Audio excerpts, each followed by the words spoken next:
To go from tier 7 to tier 8 takes about 8,000 points. Now, if you're playing the league the intended way, you'll work your way up the tiers no problem. Yet when we're locking ourselves out from attack, strength, range, mage, and prayer, we have a lot of roadblocks ahead of us. It is nice seeing that out of all the tasks I've done, I only have about 7 10-point tasks left. But using the wiki, I searched by most percent completed, and I need to scroll past 25 of them before I get to one I can do that is equip a full set of tier 5 armor, which I've just recently got 93 smithing, so I can cross that one off the list. But quests like the Heart of Darkness, which is bugged, where my accuracy is so low I can't kill the enemy, this quest is a task, as well as defeat a Moxel, defeat Echo Moxel, defeat some Frost Crabs, open a Moon Key chest, and even the quest to unlock Doom requires the completion of the Heart of Darkness quest. Mauritania is a great location for us, getting us an upgrade to our gear with barrows and has access to our best in-slot gear, Justiciars. But doing the Defense Pure build means we can't even start Sins of the Father. We can't ever go to the Agility course Hollowed Sepulchre, and the wiki that tells you need the completion of Sins of the Father to be completed is blocking about 900 points alone from that quest. Not to mention Shades of Morton has plenty of tasks but gives prayer XP, which we don't want. And out of the 530 tasks that I have left, 130 of them are some form of equip task, which probably requires a stat that I have is currently level 1. So our progression is slow, but it is steady. What with the dread of seeing a fat 8k points needed for the next tier, has slowly worked itself down to about 2,500, doing the tasks I know I can do. Our farming relic that completely trivializes Tithe Farm, every 100 points we turn in gets us 500,000 XP. An hour and a half of planting every single plot because we don't need to water them, and I get 5,300 points. Just the perfect amount to get 50 mil farming. 200 million thieving as well, and all the diamonds I got from that, I can get myself 99 crafting. All the Hotfoot, turning all ores into bars, got me plenty of rune bars. Now it's not the quickest method for smithing, but I turned them into rune bolts, and as I ran back to the bank and back to the anvil, I fletched them. And I had Hotfoot boots, which gave me agility, working 3 skills at once. I went back to thieve from the gem store now that I have 200 million, which is a bonus. Each skilling action gives you a chance to get a pet, but the chance is so low that you'll almost never get one.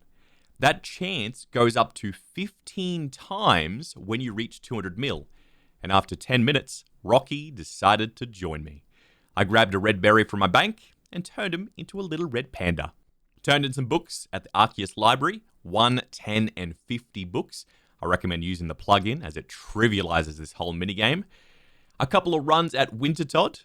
I need to complete 50 of these and wear the full outfit. So this will be my fire making to 99. I finished off the Echo Guardians for my Slayer task, give me enough points to do the Slayer Helm task, and my next Slayer kill was against an Abyssal Demon. A quick TP to the Slayer Tower and we get an easy 280 points from 1 kill. And I gave the Tzar challenge a go. This requires you to fight an upgraded Jad, whose max hit goes from 97 to 113. He can, in fact, one-shot us now. But like the regular, I ate a pie, waited for his little minions to spawn, and prayed he didn't one-hit me. And after a whole lot of running around and slapping the minions with my fish, we complete the first challenge without prayer and only thorns. So I took on challenge 2. I did get them to half health on both until the grubby spawned and out-healed my damage. But if one of them has the potential to one-shot me, we just gotta pray even harder that they don't land 2 big hits at once. Lastly, I did the Theatre of Blood raid again. This time with mates who understand the method to my madness of Defense Pure. If you're game to try this playstyle, I have a few things that you can and can't do in ToB. You're the full-time tank. The first boss only attacks the closest targeted person, and if that's always me, no one else on the team needs to worry about getting hit. Pillar Bob can't be touched with thorns, so bring along a few jewels to pass the time. The spiders can't be hit, and they would rather attack the pillars. But the interesting thing is, the boss rotates between each attack style, melee, ranged, and mage, and only takes damage if you attack it in the correct style. But thorns, I slapped him with my fish in every single style, and thorns always hit. You could beat this boss with just thorns. Sosti, always fun as possible, finally being able to do something. Gargoyle Gary has a unique spot, but doesn't do anything with thorns. If you stand directly under him, you'll take constant damage, but you also don't spawn any poison blobs. The final challenge, the first time I did it, I went in and tanked to 112, and I thought, yeah, I can man mode this whole time.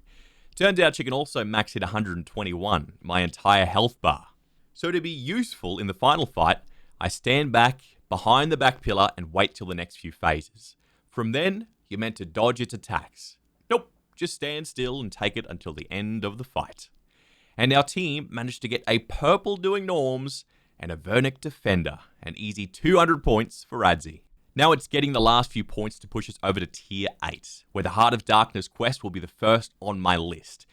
Having a little pet to deal the damage for me will get me over that blasted bug.